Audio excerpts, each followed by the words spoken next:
Hello दोस्तों। UPPCS pre 2022 जो कि 12 जून को निर्धारित है। पिछले जो वीडियोज़ बनाए थे उसमें यूपीपीसीएस प्रीवियस ईयर्स के प्रारंभिक परीक्षा वाले सीसेट के हमने 3 पेपर सॉल्व किए हैं।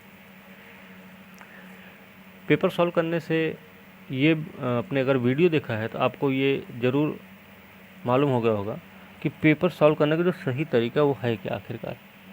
ठीक है, आगे भी वीडियो जारी रहेगी। अभी 2000 जैसा कि बोले हैं कि 2015 तक का हम कवर करेंगे। लेकिन आज जो वीडियो हम शुरू करने जा रहे हैं इसमें बिहार यूपीपीसीएस एग्ज़ाम से पहले जो दृष्टि का घटना चक्र आता है, करंट अफेयर, उसी को देखेंगे। और ये पिछले कई सालों से बड़ी विश्वसनीय रही है पत्रिका एग्ज़ाम के लिहाज से, और अच्छा प्रदर्शन भी रहा है पेपर में।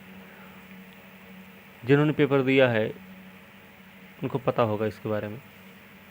और हम आपको बता दें कि साल दर साल एग्ज़ाम से कुछ दिन पहले ही ये पत्रिका आती है, जिसमें लगभग 1 साल का करंट अफेयर कवर किया जाता है। और वो चुनिंदा वही समसामयिक घटनाक्रम होते हैं जिनका एग्ज़ाम से संबंध हो। ठीक है, खास करके ध्यान रखा जाता है और अच्छा खासा परफॉर्मेंस रहता है इस पत्रिका का। इसी बात को ध्यान में रखते हुए ये वाली सीरीज़ शुरू कर रहे हैं। जैसा कि बिहार पीसीएस का भी पेपर होने वाला था, तो उससे भी पहले एक सीरीज, एक वीडियो, ये पत्रिका आई हुई थी मार्केट में, और उसको जिसने पढ़ा था वो अच्छा खासा बेनिफिट मिला भी था। फिलहाल पेपर रद्द हो गया, लेकिन इसका बेनिफिट आपको मिला है। ठीक है, तो यूपीपीसीएस में वही साल दर साल और पिछले कई सालों से परफॉर्मेंस अच्छा रहा है। तो इसी विश्वास के साथ इसका एक वीडियो भी ज़रूरी है, एक सीरीज ज़रूरी है, कि जिससे अगर मान लीजिए पत्रिका नहीं मिल पाती है, ठीक है, किताब, तो वीडियो के माध्यम से आप उसको सुन सकते हैं, याद कर सकते हैं, नोट डाउन कर सकते हैं। ठीक है, तो इसी बात को ध्यान रखते हुए आज हम शुरू करेंगे। इसी की एक सीरीज है, और ये भाई 1 जून 2021 से लेकर 10 मई 2022 तक का है पूरा। ठीक है, दृष्टि 2022 का करंट अफेयर है। इसमें हम शुरुआत करेंगे राष्ट्रीय परिदृश्य से, धीरे धीरे विधिक परिदृश्य पढ़ते हुए अंतर्राष्ट्रीय परिदृश्य, आर्थिक, वैज्ञानिक को देखते हुए फिर उत्तर प्रदेश विशेष, फिर संक्षिप्तियों के साथ खेल परिदृश्य पर पहुंचकर वीडियो को समाप्त कर देंगे। उम्मीद है कि करीब 10 वीडियो बनेगी। ठीक है, 10 वीडियो नहीं तो कम से कम 7 से 8 वीडियो बनाएंगे। इसमें वीडियो थोड़ी लंबी हो सकती है। टॉपिक्स जो उठाएंगे चुनिंदा उठाएंगे, क्योंकि जो पिछली जो मैगजीन आई थी उसमें लगभग कवर है। ये थोड़ा सा इसमें नया है, यही हम इतना देखेंगे। यूपी विशेष देख लेंगे, ठीक है, खास करके देखेंगे भाई। तो चलिए शुरू करेंगे राष्ट्रीय परिदृश्य में। इसे देखिए पढ़ा भी गया है और हमने ही पढ़ा है, पढ़ तो पूरा लिए, लेकिन ये जो हाइलाइट्स दिख रहे हैं इसमें, ये कुछ में ही हम किए हैं। ठीक है, जैसे शुरुआत करेंगे राष्ट्रीय परिदृश्य से, किसमें हम सबसे पहले देखेंगे अटल न्यू इंडिया चैलेंज 2.0। अटल इनोवेशन मिशन भारत सरकार की एक अग्रणी पहल है, ये सबको पता है। 2016 में इस पहल को स्थापित किया गया था। इसके तहत अटल टिंकरिंग लैब कार्यक्रम को भी लॉन्च किया गया। ध्यान ये भी रखना है कि अटल इनोवेशन मिशन नहीं, अटल टिंकरिंग लैब जो है ना, देश भर के स्कूलों में स्थापित एक ऐसा कार्य स्थल है जहां ये युवा अपने विचारों को एक आकार दे सकते हैं और नवाचार कौशल सीख सकते हैं। स्मरणीय तथ्य के रूप में अगर ध्यान रखना है तो ये ध्यान रखेंगे इसमें कि 28 अप्रैल 2022 को अटल न्यू इंडिया चैलेंज के द्वितीय संस्करण के चरण 1 को लॉन्च कर दिया गया है, ध्यान रखना। और ANIC 1.0 को वर्ष 2018 में लॉन्च किया गया था, ठीक है, ध्यान रखना। तो ANIC 1.0 को लॉन्च किया गया 2018 में और 2.0 को लॉन्च किया गया 28 अप्रैल 2022 को, ठीक है। अटल न्यू इंडियन जो चैलेंज है ना, ये अटल इनोवेशन मिशन की ही एक पहल है, ध्यान रखना। ये ऐसा पहल है जो अनुदान आधारित तंत्र के माध्यम से नवोन्मेषकों को सहयोग प्रदान करने हेतु लक्षित है। इसके 5 मंत्रालय, इसमें 5 मंत्रालयों की भागीदारी है। वो कौन कौन से मंत्रालय भाई? पहला तो है जल शक्ति मंत्रालय, दूसरा है रेल मंत्रालय, तीसरा है कृषि किसान कल्याण मंत्रालय, चौथा है सड़क परिवहन राजमार्ग मंत्रालय और 5वां है आवासन और शहरी कार्य मंत्रालय।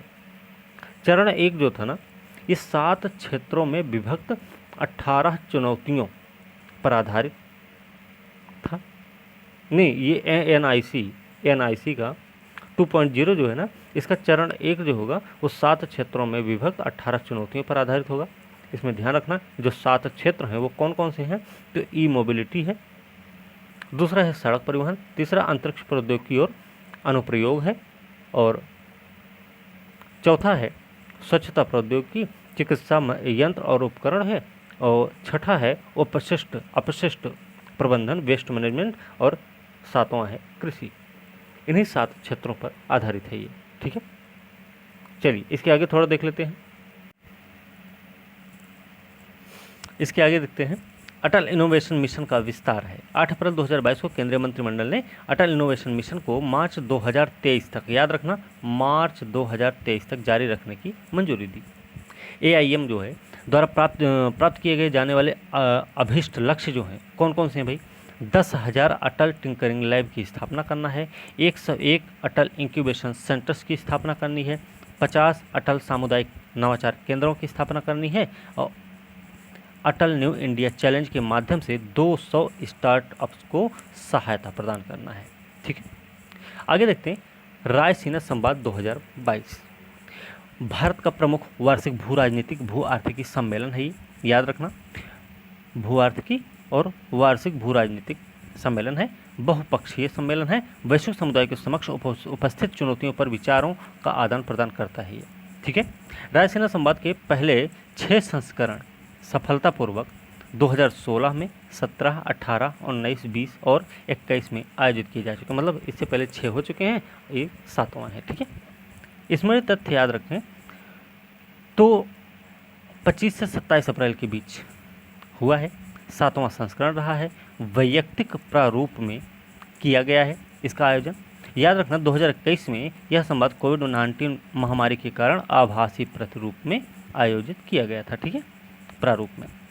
इसके आगे देख लें कि इस कार्यक्रम का आयोजन जो है ऑब्जर्वर रिसर्च फाउंडेशन द्वारा ऑब्जर्वर रिसर्च फाउंडेशन तथा भारत सरकार के विदेश मंत्रालय द्वारा संयुक्त रूप से किया जाता है। 2022 का जो विषय रहा है याद रखना, टेर्रा नोवा, इम्पैशेंट एंड इम्पेरिल्ड, ठीक है, ओके, ये इसका केंद्र विषय है। याद रखना यूरोपीय आयोग की अध्यक्ष हैं उर्सुला वान डेर लेयन ने उद्घाटन सत्र में इनको मुख्य अतिथि के रूप में शामिल किया गया था, ठीक है। 3 दिवसीय संवाद रहा, इसमें 6 विषयगत स्तंभ रहे हैं। वो 6 विषयगत स्तंभ कौन कौन से थे भैया? थोड़ा याद रखना है कि भाई पहला तो था लोकतंत्र पर पुनर्विचार, व्यापार, तकनीक और विचारधारा, rethinking democracy, trade, tech and ideology, ठीक है। दूसरा है बहुपक्षवाद का अंत, एक नेटवर्क वैश्विक व्यवस्था, end of multilateralism, a networked global order, ठीक है। तीसरा है जल कॉकस, हिंद प्रशांत क्षेत्र में अशांत ज्वार, वाटर कॉकस, ठीक है, turbulent tides in the Indo Pacific. चौथा है समुदाय इंक, स्वास्थ्य विकास और ग्रह के लिए प्रथम उत्तरदाता, communities inc, first responders to health development and planet. 5वां है हरित संक्रमण प्राप्त करना, सामान्य अनिवार्य, अलग अलग वास्तविकताएं। क्या इसमें achieving green transitions common imperative diverging realities, है ना। और छठा है सैमसन बनाम गोलियत, लगातार और अथक तकनीकी युद्ध। ओके, चलिए, the persistence tent and relentless tech wars. Okay, इस वर्ष रायसीना संवाद के पार्श्व कार्यक्रमों का आयोजन जो हुआ है वो बर्लिन और वाशिंगटन डीसी में किया गया। पार्श्व कार्यक्रम का आयोजन ध्यान रखना, इस वर्ष रायसीना संवाद में स्वीडन के पूर्व प्रधानमंत्री कार्ल बिल्डट, कनाडा के पूर्व प्रधानमंत्री स्टीफन हार्पर और मालदीव के पूर्व राष्ट्रपति मोहम्मद नशीद तथा ऑस्ट्रेलिया के पूर्व प्रधानमंत्री एंथनी एबॉट भी उपस्थित थे। ठीक है, 2022 के संस्करण में याद रखना 90 से अधिक देशों और बहुपक्षीय संगठनों के 210 से अधिक वक्ताओं ने हिस्सा भी लिया। ये जो है रायसीना संवाद सिंगापुर के सांगरी ला संवाद से प्रेरित है। ये प्रश्न पूछा गया है पहले भी, तो ये हमें याद रखना है ये पॉइंट। ठीक है, आगे देखते हैं प्रधानमंत्री की जम्मू कश्मीर यात्रा। राष्ट्रीय पंचायती राज दिवस समारोह में भाग लेने के उद्देश्य से जम्मू कश्मीर की यात्रा पर गए थे 24 अप्रैल 2022 को। ठीक है, जम्मू के सांबा जिले का स्थित जिले में है पल्ली पंचायत से उन्होंने देश भर की ग्राम सभाओं को संबोधित भी किया। इस दौरान इन्होंने 20,000 करोड़ रुपए लागत वाले विभिन्न विकास पहलों का उद्घाटन और शिलान्यास भी किया है इन्होंने। ठीक है, इसी दिन मुंबई में प्रधानमंत्री को भारत रत्न लता मंगेशकर की स्मृति में स्थापित प्रथम लता दीनानाथ मंगेशकर अवार्ड भी दिया गया है। स्मरणीय तथ्य के रूप में याद रखना है तो बनिहाल काजीगुंड सड़क सुरंग, जम्मू कश्मीर में प्रधानमंत्री ने बनिहाल काजीगुंड सड़क सुरंग का उद्घाटन भी किया इन्होंने। इसकी लंबाई भैया याद रखनी है तो 8.45 किलोमीटर है। यह सुरंग के बनने से क्या हो जाएगा, बनिहाल काजीगुंड के बीच में 16 किलोमीटर की दूरी कम हो जाएगी। फिर यात्रा में जो लगने वाला समय था वो 1.5 घंटा कम हो जाएगा। ठीक है, दूसरी चीज़ है यह एक दोहरी ट्यूब सुरंग है, ये भी हमें ध्यान रखना है। इसके अलावा फिर और भी कुछ कार्यक्रम रहे हैं, उसमें कौन कौन से हैं भाई, रतले जल विद्युत परियोजना, जल विद्युत परियोजना का शिलान्यास हुआ। 850 मेगावाट क्षमता है, किश्तवाड़ जिले में है, चिनाब नदी पर स्थित है।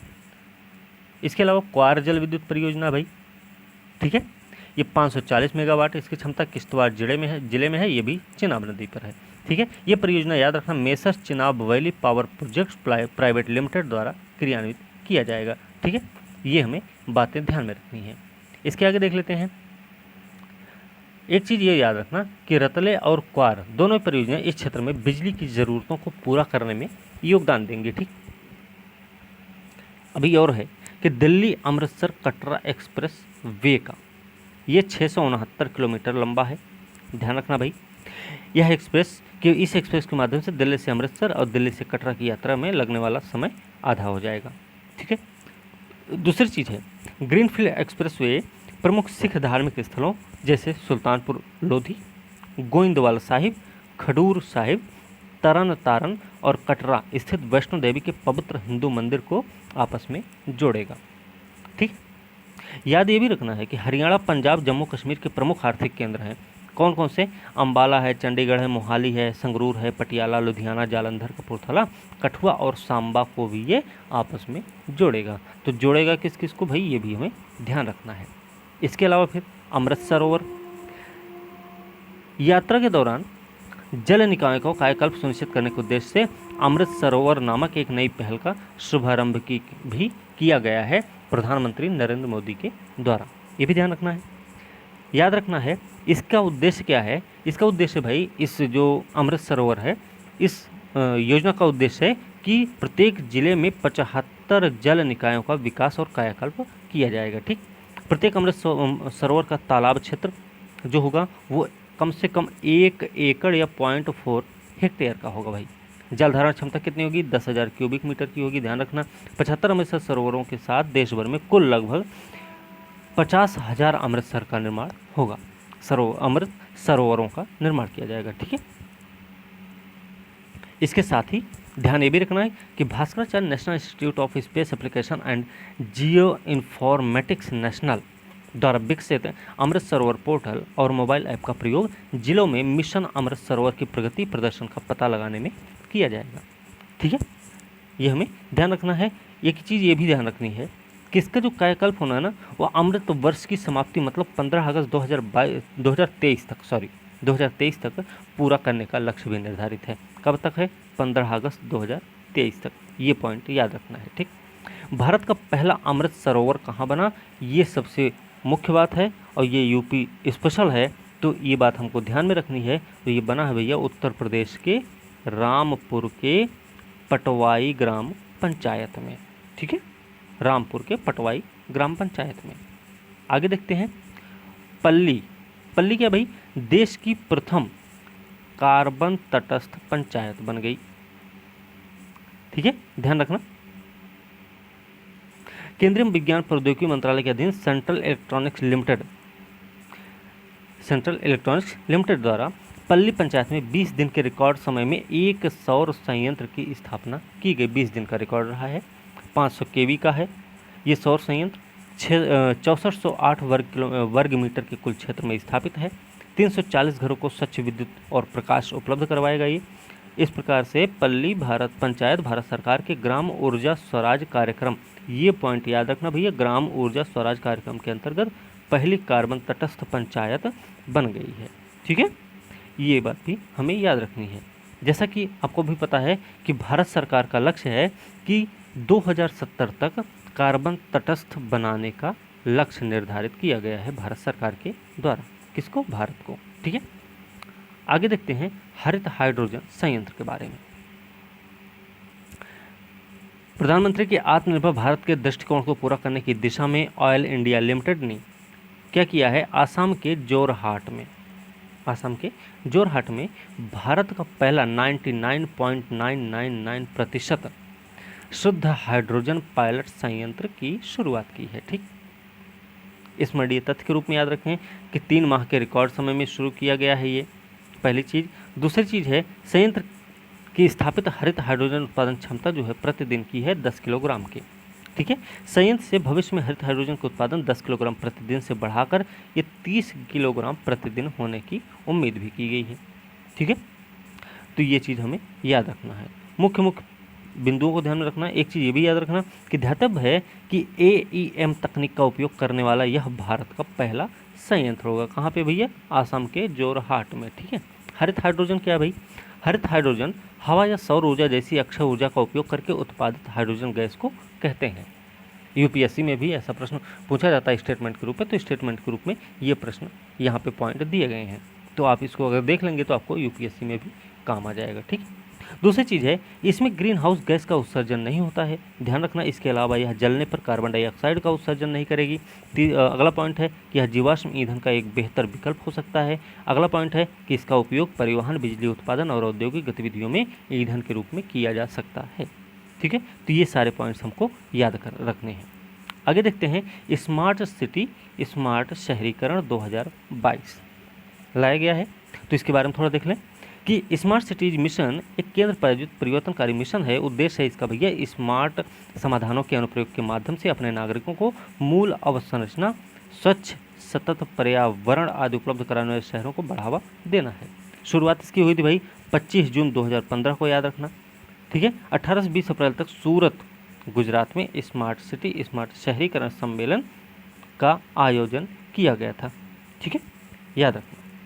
किसके साथ मिलकर किया गया, तो ये भी याद रखने की जरूरत है कि भैया Surat smart city corporation development limited के साथ मिलकर भारत सरकार के आवासन और शहरी मामलों के मंत्रालय के द्वारा किया गया, इसकी शुरुआत की गई है, ठीक है। चलिए, स्मरणीय तथ्य के रूप में याद रखें तो भाई ध्यान रखना है कि इसमें ईज ऑफ लिविंग, नगर पालिका प्रदर्शन सूचकांक, डाटा परिपक्वता, जलवायु स्मार्ट शहरों का आकलन ढांचा इसमें शामिल होगा। इसके साथ ही क्या क्या होगा कि शहरों के लिए एकीकृत डाटा पोर्टल AMPLIFT लॉन्च किया गया है, ठीक है। कार्यक्रम में इंडिया स्मार्ट सिटीज अवार्ड्स प्रतियोगिता के 2020 के पुरस्कारों विजेताओं को भी सम्मानित किया गया है। तो इसमें याद रखना है कि इसमें भैया सूरत और इंदौर को सर्वश्रेष्ठ शहर, जबकि उत्तर प्रदेश को सर्वश्रेष्ठ राज्य का पुरस्कार दिया गया है। उत्तर प्रदेश को सर्वश्रेष्ठ राज्य का पुरस्कार दिया गया भैया, उत्तर प्रदेश को ध्यान में रखना है, ठीक है। आगे देख लेते हैं परियोजना पुरस्कार जो कि विषयवार दिए गए हैं, तो उसमें देख लेते भैया। देखिए, सामाजिक पहल में तिरुपति, भुवनेश्वर और तुमकुरु को दिया गया है। प्रशासन में बड़ोदरा, ठाणे और भुवनेश्वर को दिया गया। संस्कृति के मामले में देखें इंदौर, चंडीगढ़ और ग्वालियर को दिया गया। ठीक है। शहरी पर्यावरण के रूप में देखें तो भोपाल, चेन्नई और तिरुपति हैं। शामिल स्वच्छता के रूप में तिरुपति, इंदौर और सूरत को शामिल किया गया है। ठीक है, ये कुछ पॉइंट्स रहे हैं। फिलहाल अभी भी और भी पॉइंट्स हैं, जैसे अर्थव्यवस्था के रूप में इंदौर तथा तिरुपति, आगरा को दिया गया है। आगरा इसमें शामिल है, तो अर्थव्यवस्था में याद रखना। निर्मित पर्यावरण के मामले में देखें तो इंदौर है, सूरत है, इरोड है। जल के मामले में देखें देहरादून, वाराणसी एक साथ हैं और सूरत इसके तीसरे नंबर पे आ जाएगा इस प्रकार से। ठीक है। शहरी गतिशीलता में औरंगाबाद है, सूरत है दूसरे नंबर, तीसरे नंबर पर अहमदाबाद शामिल किया गया। इसके अलावा नवाचार में के मामले में इंदौर है। नवाचार पुरस्कार, जो नवाचार आइडिया पुरस्कार मिलता है। कोविड नवाचार पुरस्कार देखें तो कल्याण, डोंबिवली और वाराणसी को दिया गया है। कोविड नवाचार पुरस्कार राउंड वाइज विजेता के रूप में देखें तो राउंड 1 में चेन्नई, राउंड 2 में बंगलुरु और राउंड 3 में सहारनपुर को शामिल किया गया। सहारनपुर जो कि उत्तर प्रदेश का एक जिला भी है। और ये कहाँ पे है भैया, ये आपको ध्यान रखना है, इधर है हिमाचल प्रदेश, इधर है उत्तराखंड, है ना, और इधर आपका हरियाणा पड़ जाता है। ठीक है। चलिए, इसके अलावा सिटीज़ पुरस्कार दिए गए, इंदौर और सूरत को दिए गए। भैया राज्य पुरस्कार की बात कर ले तो भैया सब पहले नंबर पर उत्तर प्रदेश है, दूसरे पर मध्य प्रदेश, तीसरे पर तमिलनाडु का नंबर आता है। केंद्र शासित प्रदेश पुरस्कार देखें चंडीगढ़ का नंबर है। स्मार्ट सिटीज़ लीडरशिप पुरस्कार में देखें तो अहमदाबाद पहला नंबर, दूसरा नंबर वाराणसी का, तीसरा नंबर रांची का आता है, जो कि झारखंड की राजधानी भी है। ठीक है। आगे देखते हैं, सांबा 100% गोल्डन या सेहत कार्ड पंजीकरण वाला पहला जिला बन गया है। तो क्या है भाई, इसके बारे में थोड़ा सा देख लेते हैं। 23 सितंबर 2018 को आयुष्मान भारत प्रधानमंत्री जन आरोग्य योजना को लॉन्च किया गया था। कब भैया, 2018 को आयुष्मान भारत प्रधानमंत्री जन आरोग्य योजना। यह सरकार द्वारा वित्त पोषित विश्व की सबसे बड़ी स्वास्थ्य बीमा योजना है, ध्यान रखना। इसके तहत अस्पतालों में क्या क्या होगा, द्वितीयक तृतीयक स्वास्थ्य सेवा लाभ है तो प्रतिवर्ष प्रति परिवार 5 लाख रुपये तक का स्वास्थ्य बीमा दिया जाएगा। साथ में पूरी तरह नकद रहित, कागज रहित योजना है ये। परिवार के आकार, आयु और लिंग की इसमें कोई बाध्यता नहीं है। ये भी हमको पॉइंट स्टेटमेंट के रूप में याद रखना भैया। यूपीएससी में जैसा कि प्रश्न पूछा जाता है, यूपीपीसीएस में भी पूछा जाता है, इस बार बीपीएससी 67 में भी प्रश्न अधिकतर पूछे गए थे इसी तरीके के। ठीक है, तो हमें स्टेटमेंट के रूप में भी याद रखना है, फैक्ट के रूप में भी ध्यान रखें, स्टेटमेंट के रूप में भी ध्यान रखें। ठीक, इस योजना के तहत क्या होगा, लाभार्थी परिवारों की पहचान 2011 की सामाजिक आर्थिक जाति जनगणना से चुनिंदा, वंचित और व्यावसायिक मानदंडों के आधार पर की जाती है। ठीक है। चलिए, स्मरणीय तथ्य देख लेते हैं कि सांबा जिला आयुष्मान भारत प्रधानमंत्री जन आरोग्य योजना के सेहत योजना के तहत 100% परिवारों को आच्छादित करने वाला देश का पहला जिला बन गया है। ठीक है। सांबा जिला कहाँ है, तो केंद्र शासित प्रदेश जम्मू कश्मीर की जम्मू डिवीजन में स्थित है सांबा जिला। इसने ये उपलब्धि हासिल कर ली राज्य स्वास्थ्य एजेंसी द्वारा जम्मू कश्मीर के सभी जिलों में 11 से 21 अप्रैल के मध्य में गोल्डन कार्ड पंजीकरण अभियान के दौरान प्राप्त किया है। कब से कब तक चला था भैया, 11 से 21 अप्रैल 2022 के बीच में। सांबा जिला निर्वासित सभी परिवार निवासी जो हैं अब ABPMJAY सेहत योजना के अंतर्गत आच्छादित हो गया है। तो भाई ध्यान रखना, ये पहला जिला बन गया 100% गोल्डन सेहत कार्ड पंजीकरण वाला। आंध्र प्रदेश में जैसे 13 नए जिले बनाए गए हैं। ठीक है, इस विषय पर वीडियो पहले भी बन चुका है। ठीक है, आपको हम वीडियो शेयर कर देंगे, निक्की मैम ने बनाया है, तो वो आप वीडियो देख लेंगे बराबर से, तो आपको वो सब पता चल जाएगा। ठीक है, तो ये इन पॉइंट्स पर नहीं देखेंगे हम, कुछ भी बात नहीं करेंगे। ये नागालैंड देश की पहली कागज रहित विधानसभा बन गई है, इस पर भी वीडियो पहले ही बन चुका है। Skoch state of governance report card 2021 के बारे में भी वीडियो पहले से बन चुकी है। ठीक है, 5 राज्यों में विधानसभा चुनाव हुआ है 2022 में। वो 5 राज्य जो हैं उसमें कौन कौन से हैं, उसको देखने से पहले हमें ये ध्यान रखना होगा कि इसका प्रावधान है कहाँ पे। तो भाग 6 है संविधान का, अनुच्छेद है 168 से 212 के बीच में। राज्य विधानमंडल के संगठन, गठन, कार्यकाल, प्रक्रिया, विशेषाधिकार, शक्ति का प्रावधान किया गया है। अनुच्छेद 168 में कहा गया है कि प्रत्येक राज्य का राज्य विधानमंडल होता है जो विधानसभा राज्यपाल से मिलकर बनता है।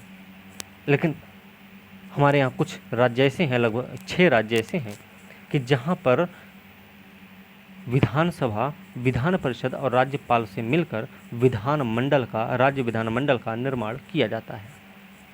उन राज्यों में बिहार है, उत्तर प्रदेश है, महाराष्ट्र है, कर्नाटक है, और कौन सा भाई, आंध्र प्रदेश भी है, ठीक है, और तेलंगाना भी है, ठीक है। ये 6 राज्य हैं।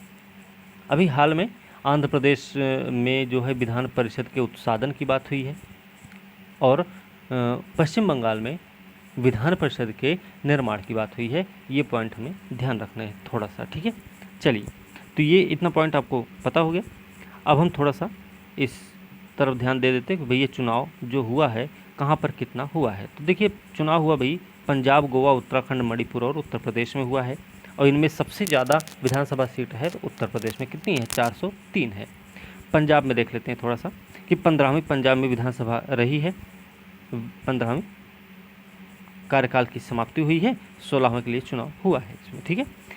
कुल संख्या यहाँ पे 117 है सीटों की संख्या। याद रखना यहाँ के जो मुख्यमंत्री हैं वो भगवंत मान हैं, जो कि आम आदमी पार्टी से संबंधित है, ठीक है। इसके आगे देख लेते हैं गोवा के बारे में। तो गोवा में जो चुनाव हुआ है वहाँ पे 40 विधानसभा सीटों के लिए चुनाव हुआ है। परिणाम में भारतीय जनता पार्टी विजयी रही है, सबसे ज़्यादा 20 सीटें जीती है। यहाँ के मुख्यमंत्री हैं प्रमोद सावंत बने हैं, ये भी हमें ध्यान रखना है, ठीक है। आगे देखते हैं उत्तराखंड के बारे में। भाई उत्तराखंड में कितनी सीटें हैं, ये सीटें हैं 70, ठीक है, 70 सीटें हैं। यहाँ पे भारतीय जनता पार्टी सबसे ज़्यादा सीटें जीती, 47 सीटें हासिल की हैं, ठीक है। यहाँ के जो मुख्यमंत्री बने वो नाम है उनका पुष्कर सिंह धामी, दूसरे कार्यकाल के लिए चुने गए हैं, ठीक है। इसके अलावा फिर मणिपुर चुनाव है। मणिपुर में 60 सीट है टोटल, ठीक है। 32 सीटों पर भारतीय जनता पार्टी विजयी घोषित हुई है, उसको विजय मिली है, ठीक है। कितनी सीटों पे, 32 सीटों पे, ये भी हमें ध्यान रखना है। और यहाँ के जो मुख्यमंत्री हैं उनका नाम है एन बीरेन सिंह, ये भी दूसरे कार्यकाल के लिए चुने गए, ठीक है। उत्तर प्रदेश देख लेते भैया, क्योंकि यूपी पीसीएस का पेपर है, थोड़ा यूपी पीसीएस के बारे में, उत्तर प्रदेश के बारे में हमको ध्यान रखना है, विधानसभा के बारे में। तो 18वीं विधानसभा है भैया, ये याद रखना। 7 चरणों में चुनाव हुआ है, ठीक है। 17वीं का कार्यकाल की समाप्ति हुई थी 14 मई 2022 को, ध्यान रखना है। यहाँ पे कुल सीटें हैं 403, 84 अनुसूचित जाति के लिए, 2 अनुसूचित जनजाति के लिए हैं, मतलब 84 सीट एससी के लिए और 2 सीट एसटी के लिए है, ठीक है। यहाँ पे भारतीय जनता पार्टी सब विजयी हुई, 255 सीटें हासिल हुई हैं भारतीय जनता पार्टी को। यहाँ पे कुछ फैक्ट हैं वो हमें ध्यान रखना है कि साहिबाबाद निर्वाचन क्षेत्र से भारतीय जनता पार्टी के उम्मीदवार रहे सुनील कुमार शर्मा, जो कि 2,14,835 मतों के अंतर से विजयी हुए हैं। क्या नाम है भैया, सुनील कुमार शर्मा, साहिबाबाद सीट से चुने गए और सबसे ज़्यादा अंतर है, सबसे ज़्यादा अंतर से जीते हैं भाई, ठीक है। इसके अलावा हरचंदपुर जो कि रायबरेली ज़िले में है, यहाँ से राहुल राजपूत रहे हैं, जो कि 25 साल के हैं और सपा के प्रत्याशी रहे हैं। और साथ में सैदपुर गाजीपुर से संबंधित हैं अंकित भारती, जो कि 25 वर्ष के हैं ये भी, और सपा से चुनाव लड़े थे, सपा समाजवादी पार्टी से चुनाव लड़े थे 18वीं विधानसभा में। ये दोनों लोग सबसे युवा विधायक हैं, ठीक है। इसके अलावा इसके साथ ही आजमगढ़ ज़िले में निजामाबाद सीट है, यहाँ से आलम बदी, जो कि सबसे बुजुर्ग विधायक हैं भैया, ये 86 वर्ष के हैं। इतना हमें फैक्ट के रूप में ध्यान रखना है, ठीक है। यहाँ के मुख्यमंत्री कौन बने, तो आपको पता है योगी आदित्यनाथ बने। इन्होंने अपना एक कार्यकाल पूरा कर लिया है 5 साल का, ये दूसरे कार्यकाल के लिए चुने गए हैं। कहाँ पर हुआ है, एकाना स्टेडियम है, जो कि अटल बिहारी वाजपेयी एकाना स्टेडियम में इन्होंने शपथ ली है, ठीक है। ये भी हमें ध्यान रखना है। इसके अलावा ठीक है, बस इतनी चीज़ें हमें यहाँ पे ध्यान रखनी है। इसके आगे देखते राष्ट्रीय भूमि मुद्रीकरण निगम है, ठीक है। तो इसके बारे में थोड़ा सा ही देखना है, क्योंकि इसके बारे में भी, इस पर भी, ये टॉपिक पर भी वीडियो बन चुका है पहले से।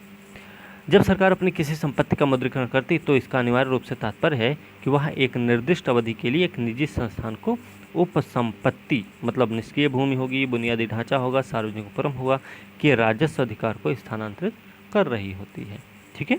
हमें ध्यान रखना संपत्ति का मुद्रीकरण क्या होता है, ठीक है, ये हमें याद रखना। स्मरणीय तथ्य के रूप में हम थोड़ा देख लेते हैं भाई क्या है कि प्रधानमंत्री नरेंद्र मोदी की अध्यक्षता में केंद्रीय मंत्रिमंडल ने राष्ट्रीय भूमि मुद्रीकरण निगम के गठन को मंजूरी दे दी। केंद्र सरकार की पूर्ण स्वामित्व वाली कंपनी है। प्रारंभिक अधिकृत शेयर पूंजी 5,000 करोड़ रुपए की है, चुकता शेयर पूंजी है 150 करोड़ की। NLMC केंद्रीय सार्वजनिक क्षेत्र उद्यमों और अन्य सरकारी एजेंसियों के स्वामित्व वाली अतिरिक्त भूमि और भवनों का मुद्रीकरण करेगी, ठीक है। ये चीज़ें हमें थोड़ा सा ध्यान रखना है। इसके अलावा थोड़ा सा ये भी ध्यान रखना है कि NLMC जो है CPSEs तथा अन्य सरकारी कंपनियों को परामर्श और समर्थन प्रदान करेगा ताकि वे अपनी गैर प्रमुख परिसंपत्तियों की दक्षता के साथ पहचान कर सकें और उनका मुद्रीकरण कर सकें तथा अधिकतम मूल्य प्राप्त कर सकें, ठीक है। इसके अगला पॉइंट जो है, टॉपिक है कि सघन मिशन इंद्रधनुष 4.0 25 दिसंबर 2014 को सभी बच्चों और गर्भवती महिलाओं को तीव्रता से संपूर्ण टीकाकरण कवरेज प्रदान करने और प्रतिरक्षण कार्यक्रम को मजबूत बनाने के लिए मिशन इंद्रधनुष की शुरुआत हुई थी। कब हुई थी? 2014 में हुई थी, 25 दिसंबर को हुई थी, ठीक है। क्यों हुई थी, उद्देश्य भी हमने आपको बता दिया है, ठीक है। ज्ञातव्य होना चाहिए कि भैया 8 अक्टूबर 2017 को प्रधानमंत्री नरेंद्र मोदी ने सघन मिशन इंद्रधनुष का शुभारंभ किया था और टीका कार्यक्रम को अधिक सघन और घनीभूत बनाने के उद्देश्य से इसकी शुरुआत की गई थी। देश में नियमित टीकाकरण कवरेज को बढ़ावा देने के लिए IMI 2.0 को दिसंबर 2019 से लेकर कब तक, 2020 के मध्य मार्च के संचालित किया गया। 3.0 को फरवरी 2021 से लेकर मार्च 2021 के बीच में 15-15 दिनों के दौर में संचालित किया गया, ठीक है। और इस मिशन के तहत देश के सभी जिलों में 90% तक पूर्ण टीकाकरण कवरेज प्राप्त करने का लक्ष्य भी निर्धारित किया गया, ठीक है। इसके बारे में देख लें कि 4.0 क्या है फिर। तो इसका शुभारंभ हुआ भैया 7 फरवरी 2022 को, ठीक है। मिशन को 3 दौर में संचालित किया जाएगा। 33 राज्य केंद्र शासित प्रदेशों के 416 जिलों, आज़ादी का अमृत महोत्सव हेतु चिन्हित 75 जिलों सहित, ये भी हमें ध्यान रखना, संचालित किया जाएगा, ठीक है। साथ में ये भी ध्यान रखना, पहला दौर जो होगा ना वो 11 तथा दूसरे तीसरे दौर में 22 राज्य केंद्र शासित प्रदेश में शामिल होंगे। फोकस क्या है? फोकस भैया सार्वभौमिक टीकाकरण की दिशा में स्थायी लाभ प्राप्त करने में योगदान देना। दूसरा है कि कोविड-19 महामारी के चलते नियमित टीकाकरण की धीमी पड़ी गति में तेजी लाना है, ठीक है। गोवर्धन संयंत्र इंदौर क्या भाई? गोबर का पूर्ण रूप है galvanising organic bio agro resources. इसकी घोषणा बजट 2018-19 में की गई थी। ध्यान रखना भैया, उद्देश्य है पशुओं के गोबर खेतों के ठोस अपशिष्ट पदार्थों को कंपोस्ट तथा बायोगैस में परिवर्तित कर उससे ऊर्जा उत्पन्न करना है, ठीक है। इसमें ये तथ्य देख लेते हैं कि फरवरी 2022 को प्रधानमंत्री नरेंद्र मोदी ने इंदौर में गोवर्धन बायो CNG संयंत्र का उद्घाटन कहाँ हुआ भाई? ये हुआ है इंदौर में। जैविक कचरे से बायो CNG का उत्पादन करने वाला यह एशिया महाद्वीप, भारत का नहीं, एशिया महाद्वीप का सबसे बड़ा संयंत्र होगा, ये भी ध्यान रखना। ये संयंत्र स्वच्छ भारत मिशन 2.0 के तहत कचरा मुक्त शहर के निर्माण के उद्देश्य के अनुरूप है, पहली चीज़। इसके अलावा ये सार्वजनिक निजी भागीदारी में पर आधारित है। लागू करने के हेतु क्या हुआ कि एक विशेष प्रयोजन वाहन स्पेशल पर्पज व्हीकल के रूप में Indore clean energy private limited को स्थापित किया गया है, ठीक है। SPN के रूप में Indore clean energy private limited को स्थापित भी किया गया है। याद ये भी रखना है कि 550 टन गीले जैविक कचरे को उपचारित करने में सक्षम होगा ये, ठीक है। रोज लगभग 17,000 किलोग्राम CNG और 100 टन जैविक खाद के उत्पादन की उम्मीद है यहाँ से। एक चीज़ ये भी ध्यान रखना, ये जो है ना ये शून्य लैंड फिल मॉडल पर आधारित है, इससे कोई अपशिष्ट उत्पन्न नहीं होगा, पहली चीज़। दूसरी चीज़ कि इससे कई पर्यावरणीय लाभ होंगे, जैसे ग्रीन हाउस गैस उत्सर्जन में कमी आएगी, उर्वरक के रूप में जैविक खाद के साथ हरित ऊर्जा प्रदान करेंगे। ठीक है, ये दोनों उद्देश्यों को ध्यान में रखना है। ठीक है, ओके। ऊपरी भद्रा परियोजना को राष्ट्रीय परियोजना का दर्जा दिया गया। ऊपरी भद्रा परियोजना को भाई 16 फरवरी 2022 को घोषणा हुई है कि केंद्र सरकार द्वारा इस परियोजना को राष्ट्रीय परियोजना का दर्जा दे दिया गया। इसके चलते केंद्र को लगभग 60% वित्तीय सहयोग प्राप्त होगा। ठीक है, केंद्र से 60% वित्तीय सहयोग मिलेगा। इसमें तथ्य याद रखें तो भैया राष्ट्रीय दर्जा प्राप्त करने वाली यह कर्नाटक की पहली परियोजना होगी। चित्रदुर्ग, चिकमंगलूर, दावणगेरे, तुमकुरु के सूखाग्रस्त जिलों में खरीफ मौसम में स्थायी सिंचाई सुविधा प्रदान करना है। ठीक है, उद्देश्य है इसका। साथ ही सूखाग्रस्त जिलों में सूक्ष्म सिंचाई के द्वारा 2.25 लाख हेक्टेयर की सीमा तक सिंचाई करने की योजना है। इस परियोजना को 2 चरणों में पूरा भी किया जा रहा है। इसके कुछ और भी बिंदु होंगे, तो इसमें ये ध्यान रखना है कि परियोजना के तहत थुंगा नदी से भद्रा जलाशय तक 17.40 हजार मिलियन क्यूबिक फीट और भद्रा जलाशय से अज्जमपुरा सुरंग तक 29.90 टीएमसी पानी उठाने की परिकल्पना की गई है। ठीक है, ये हमें कुछ चीज़ें याद रखें। परियोजना के क्रियान्वयन की ध्यान रखें तो विश्वस्तरीय जल निगम लिमिटेड द्वारा किया जा रहा है।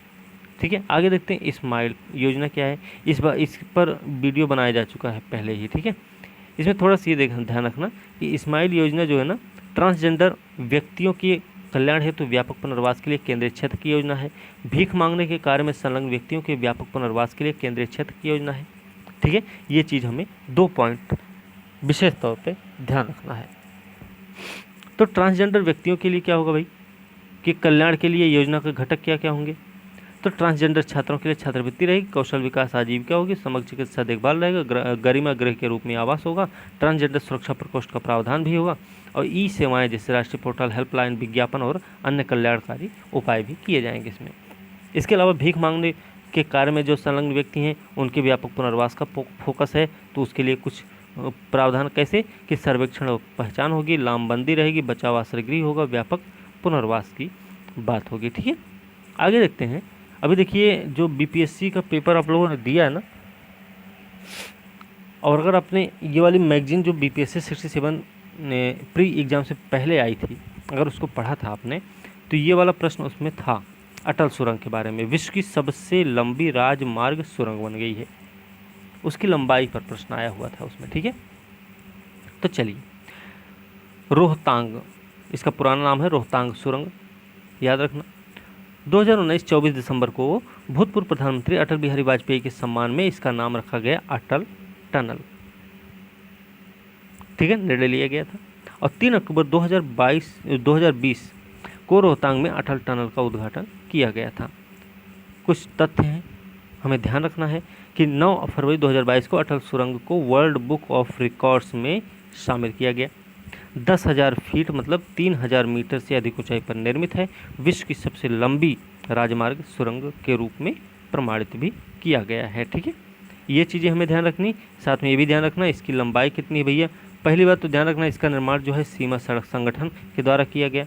लंबाई इसकी 9.02 किलोमीटर है, जो कि प्रश्न पूछा गया था। यह घोड़े की नाल के आकार की डबल लेन टनल है, ये भी ध्यान रखना है। इसकी ऊंचाई होगी 5.525 मीटर और सुरंग जो होगा 10.5 मीटर चौड़ी होगी। ऊंचाई कितनी होगी, चौड़ाई कितनी होगी, ये आपको पता हो गया। और लंबाई कितनी है ये भी मालूम है।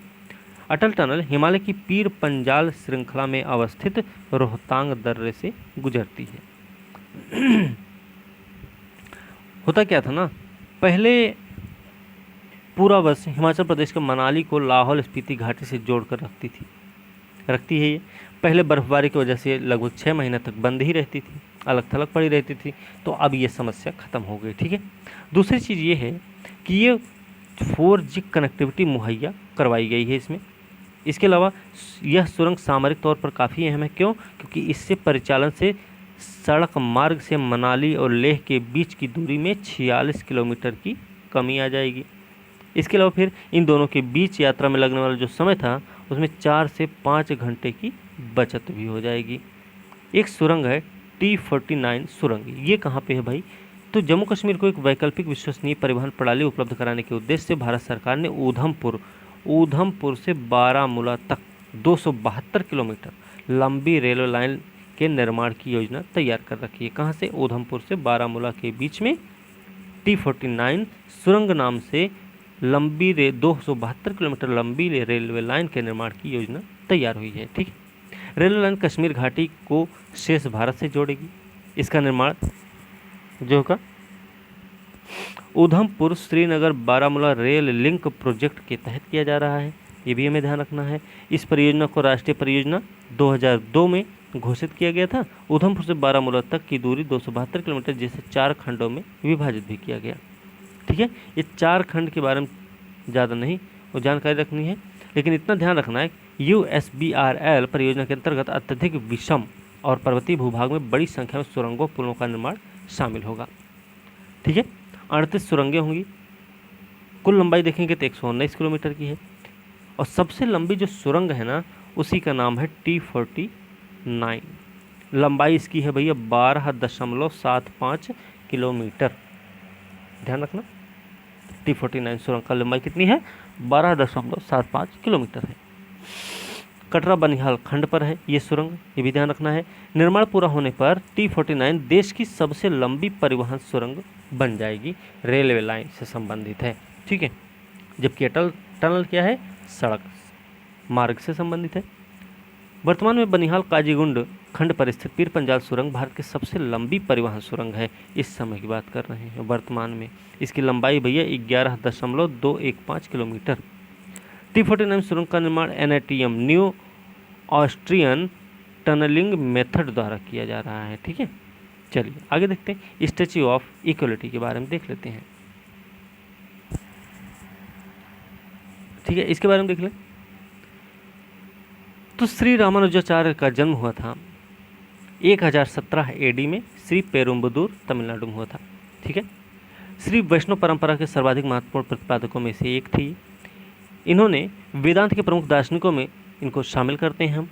रामानुजाचार्य ने ही सर्वप्रथम आदि शंकराचार्य के अद्वैतवाद की अवधारणा का खंडन किया था। और याद रखना, रामानुजाचार्य ने विशिष्ट अद्वैतवाद की अवधारणा प्रस्तुत की थी। ये सब इतिहास में आप लोग पढ़े होंगे। ठीक है, चलिए इसके अलावा हम ध्यान रख लें कि रामानुजाचार्य ने कई सारे साहित्यिक ग्रंथों की भी रचना की है। उसमें हैं वेदांत सार है, वेदार्थ संग्रह है, गीता भाष्य है, श्री वैकुंठ गद्य है, वेदांत दीप है। श्री भाष्य रामानुजाचार्य द्वारा रचित सबसे प्रसिद्ध ग्रंथ है। ठीक है, इसमें ध्यान रखना कि ये जो स्टैच्यू ऑफ इक्वलिटी है ना, ये हैदराबाद में स्थापित है भैया, उन्हीं की प्रतिमा है ये। ठीक है, ये हमें याद रखना है, रामानुजाचार्य से संबंधित है। इसमें तथ्य ध्यान रखें तो स्टैच्यू ऑफ इक्वलिटी को राष्ट्र को समर्पित किया गया कब? 5 फरवरी 2022 को प्रधानमंत्री के द्वारा। स्टैच्यू ऑफ इक्वलिटी जो है 11वीं सदी के महान दार्शनिक चिंतक हैं भक्ति संत श्री रामानुजाचार्य की प्रतिमा है। हैदराबाद में है और शमशाबाद जगह है। ठीक है, त्रिदंडी चिन्नाजीयर स्वामी आश्रम में स्थापित है, ये भी हमें याद रखना है। इसका उद्घाटन 13 दिवसीय श्री रामानुज सहस्त्राब्दी समारोह के दौरान किया गया। ठीक है, ये 1000वीं जयंती के उपलक्ष्य में आयोजित किया जा रहे कार्यक्रमों का हिस्सा था। स्टैच्यू ऑफ इक्वलिटी को हिंदी में समता मूर्ति भी बोलते हैं, नाम याद रखना। स्टैच्यू ऑफ इक्वलिटी अगर प्रश्न में ना आए तो समता मूर्ति हो सकता है। ठीक है, इसकी ऊंचाई कितनी? ऊंचाई है भैया 216 फीट। ठीक है, 54 फीट ऊंचे आधार भवन पर स्थापित है, जिसे बोलते हैं भद्र बेदी। ठीक है, इसकी परिकल्पना श्री रामानुजाचार्य आश्रम के श्री चिन्नाजीयर स्वामी ने की थी। 216 फीट ऊंची है। इसमें भद्र देवी, पद्मपीठम, रामानुजाचार्य प्रतिमा और त्रिदंडम, ये सभी चीज़ें इसमें शामिल हैं। तो क्या क्या शामिल हैं ये भी हमको याद रखना है। ये प्रतिमा 5 धातुओं का संयोजन है, इसको बोलते हैं पंचलोह। इसमें 5 धातु कौन कौन सी है? सोना है, चांदी है, तांबा है, पीतल और जस्ता भी है। ठीक है, 108 इसके चारों ओर 108 दिव्य देशम मतलब नक्काशीदार मंदिरों का निर्माण भी किया गया है। ठीक है, ठीक है ना। तो ये भी ध्यान रखना कि इसको बनाया किसने है, इसका निर्माण किसने किया। तो इसका निर्माण किया भैया चीन की कंपनी है एरोसन कॉरपोरेशन ने किया। 1600 टुकड़ों में बनाकर भारत भेज दिया था। ठीक है, इन टुकड़ों को असेंबल कर यह पूरी प्रतिमा तैयार हुई है। स्टैच्यू ऑफ इक्वलिटी बैठी हुई मुद्रा में है, बैठी हुई मुद्रा में भाई, और यह विश्व की दूसरी सबसे ऊंची प्रतिमा है। तो प्रश्न उठता है कि पहली कौन सी है बैठी हुई प्रतिमा सबसे ऊंची, तो भैया वो है थाईलैंड में ग्रेट बुद्धा की, ये 302 फीट है। ठीक है, और इसकी ऊंचाई कितनी थी, 216 फीट। ठीक है, इसी में लगे हाथ ये भी देख लेते हैं स्टैच्यू ऑफ बिलीफ क्या है, स्टैच्यू ऑफ पीस क्या है। तो स्टैच्यू ऑफ बिलीफ जो है ना, भगवान शिव की 351 फीट ऊंची प्रतिमा का निर्माण किया जा रहा है राजस्थान के नाथ द्वारा में। स्टैच्यू ऑफ बिलीफ नाम दिया गया इसे, विश्व में भगवान शिव की सबसे ऊंची प्रतिमा होगी ये। स्टैच्यू ऑफ पीस क्या है भाई, तो प्रधानमंत्री नरेंद्र मोदी ने 2020 में 16 नवंबर को स्टैच्यू ऑफ पीस का अनावरण किया। ये श्री विजय वल्लभ सुरेश्वर जी महाराज की प्रतिमा है, जैनाचार्य है ये।